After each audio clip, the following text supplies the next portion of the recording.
See, now, Ron is in the broadcast booth. I don't know if he's seen the sign or not. Some goon tried to snap it from my We're hand. going to have to bring you to the designated picketing area, okay? Oh, I'm not picketing, ma'am. I'm putting a sign up with these people. But we need to bring you to the designated picketing area. Sorry, who are you? Okay? I'm an Ottawa police officer. We didn't catch it. We didn't understand until we were informed of our mistake. And once informed of our mistake, then I felt I had an absolute decision to make that was easy. I needed to apologize for my error in judgment in not catching it. And then, as I said, it was up to Don to take his step, and he made his position. And I feel bad. David Menzies for Rebel News here in Ottawa. Well, can you believe it, folks? We're on to part 3 of our Ron MacLean saga. We're trying to get a hold of Mr. MacLean, the ex-Coach's Corner sidekick, to ask him how he feels about ratings for Hockey Night in Canada plummeting since the unceremonious firing of Don Cherry. Well, we first engaged Ron MacLean at Vaughan. That resulted in yours truly getting roughed up by the cops, if you can believe it. Check it out. You can sit there and film me, but you can't shove the microphone in my face. Okay, then I'll be on my way. No, you won't. Not in here. Are you kidding me? Throw yourself into it. Are you kidding me? Throw yourself into it. You're not going in there. I can't walk on a public street. What is this? You're not going in. Why are you holding You're not going in because I'm trying to prevent a criminal offense. Huh? That's what I'm doing. What is a criminal offense? It's called criminal harassment. You're harassing Ron MacLean. That's what we're stopping you from doing. Okay, then the very next week, we caught up with Ron MacLean at a taping of Rogers Hometown Hockey in Ancaster, Ontario.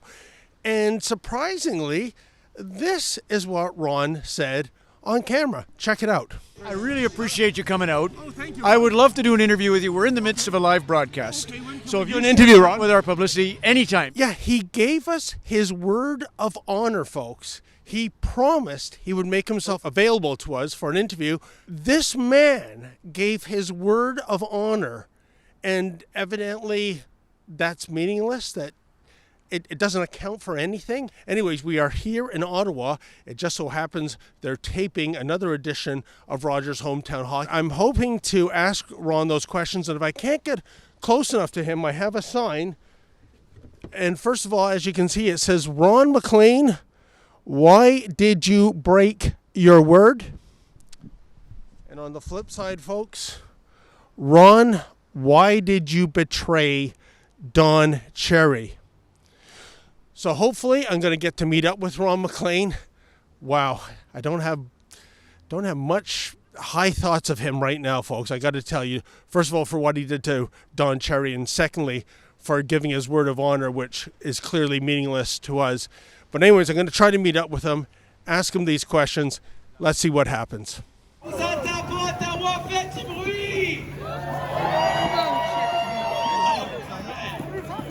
Public square.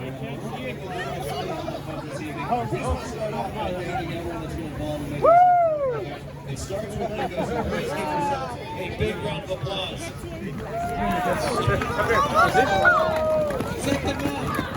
See, now, Ron is in the broadcast booth. I don't know if he's seen the sign or not. Some goon tried to snap it from my We're going to hand. have to bring you to the designated picketing area, okay? Oh, I'm not picketing, ma'am. I'm putting a sign up with these But people. we need to bring you to the designated picketing Sorry, area. who are you? Okay? I'm an Ottawa police officer. Oh, okay. You're the Ottawa Police. Why don't you go to the illegally occupied war memorial and kick those squatters off and allow me to practice my freedom of speech here? Thank you. Well, this is a designated picketing area, and that's where we're going to have to bring you. Well, this is okay? not a cricket. I'm asking him a question. Yes. This is freedom of press. Yeah, come on now. What do you mean, come on now? Very shortly, but we just want to say from the bottom of our hearts, thank you guys so much for making us such an incredible week. This is not a picket. I'm asking him a question. Why are you not kicking illegal squatters off the war memorial, ma'am? We're here to do a job at the hometown hockey, okay? So let's go to the picketing area. What about yourself, sir? There are illegal picketers at the war memorial. We're on a different detail this evening, sir. A different detail. They've been there for months. We're working here, though, this evening. Okay, then. So what law am I breaking right now? Can we let the kids and families enjoy this event, please? How am I impeding kids and families from enjoying this event? Proper designated area. Yes, I am. I see a lot of people here holding up signs, too. How about we do this the right way, sir? What is the right way? You follow us to the designated area. I don't think, if you're going to charge me and arrest me, yes. If not, I'll be doing my business. Thank you. There's a designated area over there, so you can Yeah. still watch the show from there. The designated area is Canada, and this is a public square. You have no right to move me. Has Rogers Communications told you to do this? No, but you're supposed to request to have an interview with Rogers Hometown, and if you want to speak to Ron MacLean, you have to go through the proper channels to do Well, so. ma'am, he gave us his word of honor 3 weeks ago. We have it on camera. You can look it up. And he has not done it. That's why I'm here in Ottawa. Well, unfortunately, I'm not the one that's going to be giving you an interview with Ron, And unfortunately, Ron MacLean is a liar. and that is your opinion. No, that's a fact, ma'am. He gave us his word of honor that he would give us an interview. Well, that's a fact. You say it's an opinion. So, thank you. Thank you, sir. Appreciate it. What do you think about this, that Rogers gets to sick the Ottawa police on me, sir? Meanwhile, we have squatters turning the National War Memorial into a disgusting tent city, and you cops won't do your job. You won't move these illegal squatters. Why is that, Constable? I'm not here to answer your questions. You're not here to answer my question. Okay. Our home and native land, true patriot love, in all thy sons command. Oh, true and free. Far and wide, oh Canada, we stand on guard for thee. Est-ce que vous êtes prêts pour le live broadcast? Vous pensez ça à Carl? Je pense qu'il y a un petit cadeau gracieuseté de Playmobil pour notre ami qui a chanté les précédents. Merci beaucoup! Let's go, Ron! You guys ready? Yeah! In about 30 seconds. Hey Ron, you gave your word of honor. All right, Ottawa guys, can we get a big round of applause, please? Why did you broke your word of honor? We waited 3 weeks, Ron. You broke your word of honor. I'm here. David, I'm here for you. These young men just need a Okay, fair enough. And then I'll do it for you, David. All right. Well, Ron's made me another promise that he's going to speak with us, so let's see what happens. I might be a fool for believing him a second time. You know the saying, fool me once, shame on you. Fool me twice, shame on me. Let's see what happens. Why is that? Oh, thank you, Ron. Thank you for making time. Well, sorry about it's always hard when I'm in the middle of the show, as you know. Okay, well, Anyway, but we please. said... I gave you my word, and here I am. For starters, I want to know why, as we said before, Don Cherry saved your job a couple of times, and yet why weren't you there for this Canadian icon? Well, honestly, David, I've said I feel like we kind of got backed into a difficult situation, a horrible choice. I had made the choice to apologize because I felt what we did was wrong, and I think Don's kind of intimated that as well, correct? But at some point, I said sorry, and Don didn't want to do what was necessary, and I got caught. That's the truth of the matter is I wish it could have been that Don was able to just say sorry and do whatever his bosses wanted, Rogers wanted, Sportsnet wanted. But he made that choice, and now we're left in this sad lurch, right? We both feel the same way, David. I didn't want Don to be gone, of course, and I never dreamt when I said sorry that maybe he wouldn't do the same, but that's what happened. But Ron, a lot of people are still wondering, what did he say that was so wrong? That was on a pre-tape rebroadcast 3 other time zones. When you look at the broadcast, you're nodding in agreement, you give the thumbs up. Well, let me explain that. I was nodding in agreement because he was leading to his Vimy Ridge beautiful dissertation on poppies, and I fully support that. I was also thinking about the 2 young children we had lost, and Don had paid homage to, in particular, a young man from Welland who had died of mental health issues which resulted in suicide. So I was kind of thinking, I was worried about what he had said in between, but I thought, well, I want to focus on the Vimy Ridge Poppy Memorial comments and hope that what I thought I'd heard, and as I've said on TV, what I thought I heard wasn't as bad as what it ultimately was. And what is bad, if you're asking me that, is, David, you can't project a behavior on someone simply because of where they're from. Now, Don may not have meant to do that. All he had to do was apologize. But Don inadvertently, let's say, said that you people who come here, that's who's not buying poppies. That's a projection of an attitude or a behavior on a specific group simply because of where they come from. That was our mistake. Ron, what if what he said was true? And I'm saying that this is not people particularly, purposely disrespecting the poppy. It's just that they come from different cultures, different countries where wearing a poppy on Remembrance Day is just not part of the culture. So why not address that by educating newcomers to Canada to wear a poppy on November 11th, as opposed to pretending that this doesn't happen? Right. Had he said it that way, David, in your words, it would have been perfect. We didn't do it that way, and Don didn't. So all he needed to do was fix it. And unfortunately, that's a question for Don, but he stood by, I guess, what he felt, and but I just think he said it improperly. He made a mistake of projecting a behavior, and that had to be addressed. And as I said again back on the day, I guess the next show was the following weekend, the 16th.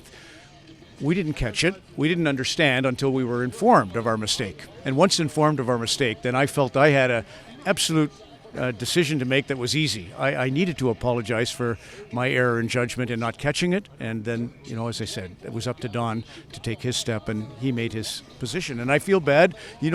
No one wishes more than me that Don could be. I mean, I felt like we were two soldiers in a foxhole, but we're employees. We're together in this, and he and I have both apologized on many occasions for mistakes we've made. You can't be on live television as we have for 34 years and not make a misstep.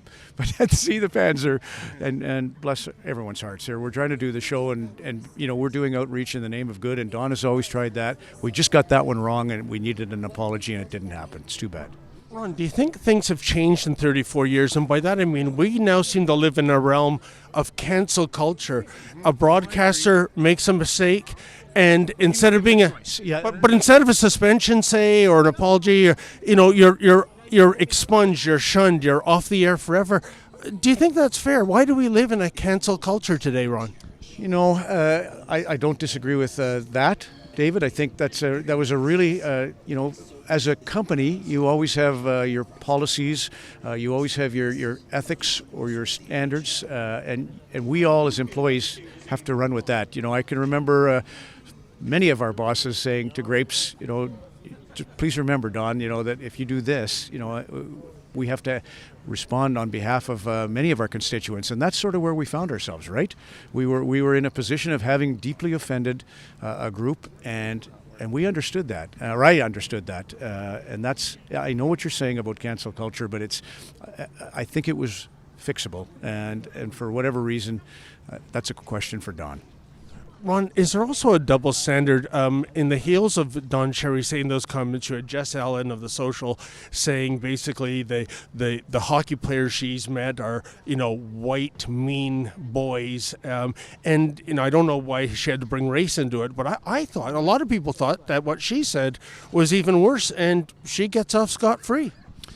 Well, that's just a statement of our ethics. That's a statement of our awareness. As I've said many a time, especially in a communications industry such as we are with Rogers, we're very aware of, you kind of trust democracy at your peril at sometimes, but you have to listen. You have to be very aware of what your audience is saying and doing. It's no longer a pronouncement from just Don or the New York Times or any of us. It's kind of a horizontal universal equation or collaboration, and when people catch you on something, then you have a duty, and we are at the highest level. We are not, I shouldn't say highest level, but we are on a fairly big platform here, and our airwaves we treat with real privilege, and I know Don did too, but I certainly feel a huge responsibility to try and get it right. And we are in, obviously Idle No More, Me Too, many social movements, which used to be minority and small movements, are now huge because of the social media, which is a part of us, which is a part of what we do. So that's kind of what came into play in this particular situation with Hockey Night in Canada. Ron, weren't you and Don already getting it right? And the 34 years you were doing this, that Coach's Corner, and you were a part of it, a big part of it, it was the most watched 8 minutes in television in Canada, and it's gone. And it doesn't seem like Hockey Night in Canada is the same anymore, and it seems that the ratings reflect that. I heard, I don't know, David, your numbers, but I've heard they're up. Yes, the fans want to do some photographs. But I heard from Gary Bettman at the All-Star Weekend that the ratings were up 2%. Now, I know... Well, Numeris doesn't say that. Yeah, we all missed on. To leave it at that, and I wish I could remedy those feelings. You know, everything is a little divisive, right? But in the end, Don's got a great podcast. I love Don. You know, we love his family. I think we'll work through our friendship, and then as viewers, you know, none of us is going to last forever, but we're just trying to do the best thing on behalf of all Canadians, and certainly the game. And I know, you know, it's a difficult situation it's going to take a while to, you know, circle back and figure out. But I think in the end, when confronted with what we had done, an apology was the right way. Well, Ron, I'm getting the signal our time is up. I want to thank you for finally coming on camera with me, and I want to thank you for your time. And I just wish, and I think all of Canada wishes, that the last broadcast of Coach's Corner could have ended on a note other than what we saw. You're welcome, David, for the interview, for sure. Well, what can I say, folks? I guess Rogers realized that we were probably going to follow them all over the country and show up at hometown hockey tapings until we got Ron on camera. But I want to give credit where credit is due. Whatever the strategy was, whatever the unspoken reason, Ron did come on camera and have his piece. Personally, Hockey Night in Canada is no longer the same. I think I speak for millions of Canadians when I say that. When I watched it last night, it was just so much woke nonsense.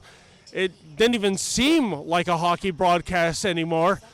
But the big corporations are in charge of sports now. Everything is corporatized. All the characters are being drummed out. And I guess Ron made a decision. He could either stick with Don or he could keep his job. I do want to thank Ron MacLean for finally coming on camera with us, however. In the meantime, I don't know, Hockey Night in Canada, not the same without Don Cherry. The silver lining, however, you can go online and listen to Don Cherry's podcast. You'll still get grapes in your life that way.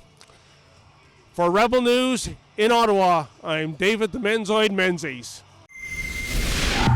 Hey folks, have you heard? Rebel News is going on a cruise. Yes, we are heading to Alaska in July. Please go to rebelnewscruise.com and get all the details.